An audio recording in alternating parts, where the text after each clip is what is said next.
بسم اللہ الرحمن الرحیم۔ سیرت النبی صلی اللہ علیہ وسلم بھاگ 51۔ مسلمانوں نے جب سے خیبر پر فوج سے حملہ کیا تھا اس وقت سے تمام عرب کی نگاہیں اس لڑائی کے نتیجے پر لگی ہوئی تھی۔ خیبر کے یہودی نہایت مالدار اور تعداد میں زیادہ تھے، ان کے قلعے مضبوط، لڑائی کے سامان بہت زیادہ تھے، بڑے بڑے دلاور اور جوشیلے لوگ فوج میں موجود تھے۔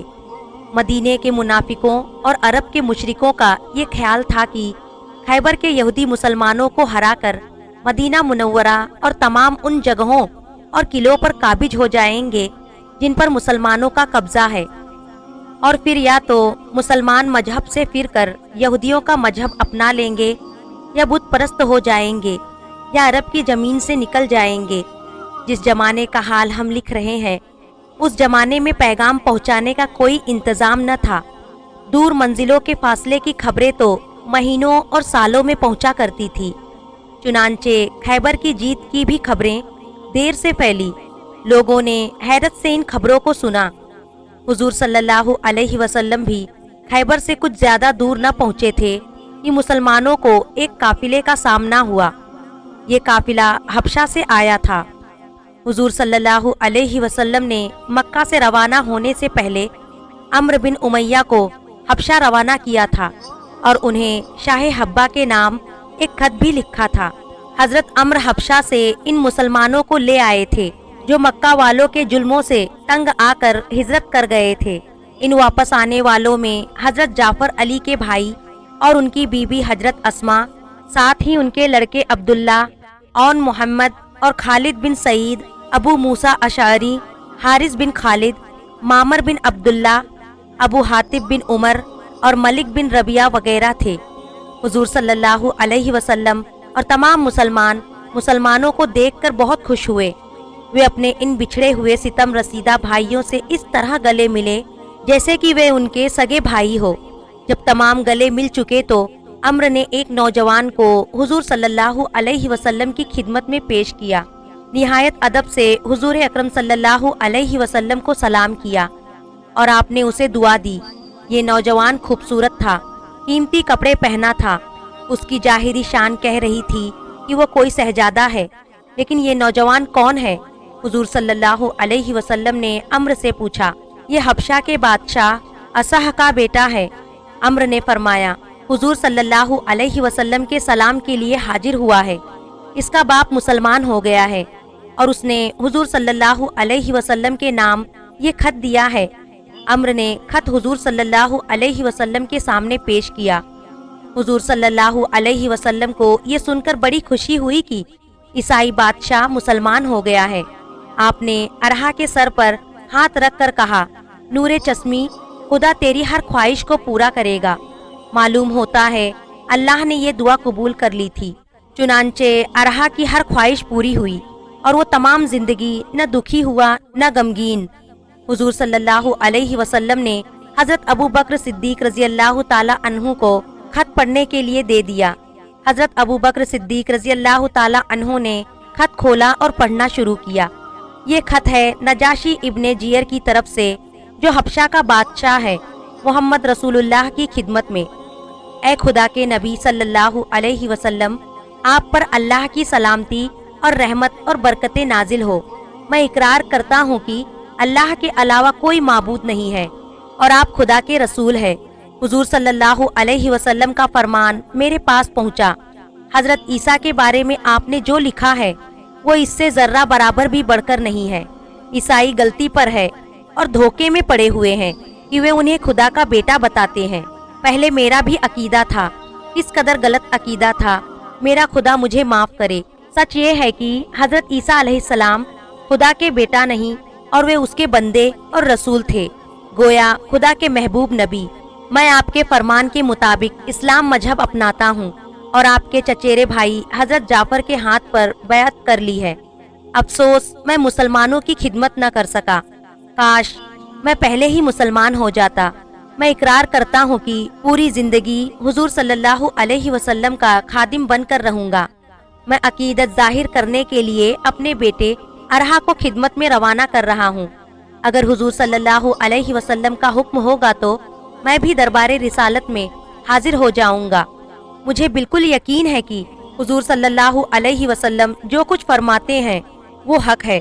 اے خدا کے رسول، آپ پر سلام، ایک بار نہیں 1000 بار سلام۔ تمام لوگ اس خط کو سن کر بہت خوش ہوئے۔ انہوں نے شہزادہ کی خدمت اور مہمانی میں کوئی کمی نہیں کی۔ مسلمان خیبر سے چل کر فدق پہنچے۔ فدق والوں نے فدق کے باغ حضور صلی اللہ علیہ وسلم کے حوالے کر کے حضور صلی اللہ علیہ وسلم سے سمجھوتا کر لیا۔ مسلمان فوج فدق سے چل کر وادی قرا پہنچی۔ اس جگہ بھی یہودی آباد تھے۔ وہ قلعہ بند ہو گئے اور مسلمانوں سے لڑنے کی تیاریاں کرنے لگے۔ حضور صلی اللہ علیہ وسلم نے مسلمانوں کو قلعے پر حملہ کرنے کا حکم دیا۔ مسلمان پورے جوش اور حوصلے کے ساتھ آگے بڑھے۔ یہودیوں نے زوردار تیر اندازی شروع کر دی، پر مسلمانوں کے بڑھتے قدم کو پیچھے نہ ڈھکیل سکے۔ دوپہر سے پہلے ہی قلعہ فتح ہو گیا۔ حضور صلی اللہ علیہ وسلم وادی قرا سے چل کر تیمہ پہنچے۔ یہاں بھی یہودی آباد تھے۔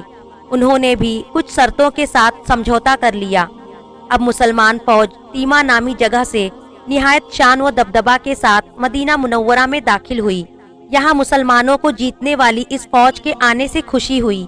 وہاں مشرکوں اور منافقوں کو کمال درجے کا رنج و افسوس ہوا، خاص طور سے اس وجہ سے کہ خیبر کی جیت سے غنیمت کے مالوں اور کھیتی کے زمینوں کی وجہ سے مسلمانوں کی غریبی دور ہو گئی، کہ پریشان حالی جاتی رہی۔ وہ خوشحال ہو گئے۔ ساتھ ہی اس وجہ سے بھی مسلمانوں کے قبضے میں بہت سے قلعے اور سینکڑوں میل کا رقبہ آ گیا تھا۔ اب ان کی مستقل حکومت قائم ہو گئی تھی۔ اسلام کا سکہ چاروں طرف بیٹھ گیا تھا، چونکہ اسلام کی ترقی کا مطلب کفر و شرک کی تنزلی ہے، اس لیے مشرکوں کو اس سے بڑا صدمہ پہنچا تھا۔ ابھی حضور صلی اللہ علیہ وسلم کو مدینہ میں تشریف لائے کچھ ہی دن ہوئے تھے کہ حارث میں اپنے ساتھیوں کے ساتھ مدینے میں داخل ہوا اور مسجد نبوی کے قریب ٹھہرا۔ اس نے اسلام اور مسلمانوں کے بارے میں معلومات شروع کی۔ اسے معلوم ہوا کہ مسلمانوں سے بہتر انسان اور اسلام سے بہتر مذہب کوئی نہیں ہے۔ چنانچہ وہ حضور صلی اللہ علیہ وسلم کی خدمت میں حاضر ہوا اور میں اپنی تمام جماعت کے مسلمان ہو گیا۔ مسلمان ہونے کے بعد اس نے تمام واقعہ مسلمانوں کو سنایا۔ جمیلہ کا زندہ دفن کیا جانا، اس کا نکالنا، جمیلہ کا ملنا، اس کا سلمہ اور جمیلہ کا پرورش کرنا وغیرہ وغیرہ جتنی باتیں تھی سب اس نے بتا ڈالی۔ اس کی داستان سن کر تمام مسلمانوں کو بڑا افسوس ہوا۔ انہیں اس سے اور اس کے ساتھیوں سے بڑی ہمدردی ہو گئی۔ پھر حضور صلی اللہ علیہ وسلم نے تمام مسلمانوں کو جمع کیا۔ انہوں نے ایک خدا کی عبادت پر ابھارا، اسلامی سماج پیدا کرنے پر تیار کیا، خدا کو خوش کرنے کا طریقہ بتایا، اور یہ بھی کہ جو اللہ کی خوشی کے لیے کام کرے گا جنت کا حقدار بن سکے گا، اور جس نے اس کو ناراض کیا وہی دوزخ کی سزا پائے گا اور اسے بھگتے گا۔ آپ نے فرمایا، مسلمانوں، خدا کی عبادت کرو۔ نماز دل کو تسکین دیتی ہے۔ کوئی آدمی کتنا ہی غمگین اور فکر مند کیوں نہ ہو، نماز اسے تسلی دے کر اس کے غم و فکر کو دور کر دیتی ہے۔ نماز معبود اور بندے کے درمیان عبادت کا رشتہ ہے۔ خدا نماز پڑھنے والے بندے پر مہربانی کرتا ہے۔ جو خدا کو یاد کرے خدا اسے یاد کرے۔ اللہ تعالیٰ فرماتا ہے، جو مجھے یاد کرتا ہے میں اسے یاد کرتا ہوں۔ سوچو، اس سے زیادہ کیا خوش نصیبی ہو سکتی ہے کہ خدا بندے کو یاد کرے۔ قیامت کے دن سب سے پہلے نماز کے بارے میں سوال کیا جائے گا۔ وہ مسلمان ٹوٹے میں رہیں گے جو نماز نہیں پڑھتے یا غفلت سے وقت بے وقت پڑھتے ہیں۔ ایسے مسلمان دوزخ کا ایندھن بنیں گے۔ دوزخ بہت بری جگہ ہے، جس میں آگ کے شعلے بلند ہے۔ آگ کے سانپ، آگ کے بچھو اور آگ کے دوسرے ایسے جانور ہیں جن کے ڈنک کا اثر کئی سالوں تک انسان کی روح کو کھولاتا رہے گا۔ کون ایسا بدبخت مسلمان ہے جو نماز کو چھوڑ کر دوزخ میں جانا پسند کرے گا؟ خدا اس سے خوش ہوتا ہے جو اس کی عبادت کرتا ہے۔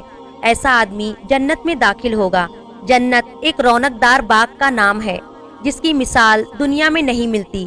اس باغ میں عجیب و غریب مزیدار میوے، تکلف والے مکان ہیں، بہترین سجاوٹ، نفیس گلیچے، عمدہ مسہریاں اور خالص سونے چاندی کے تخت، بہترین خدمت گزار جنہیں گلمان کہتے ہیں۔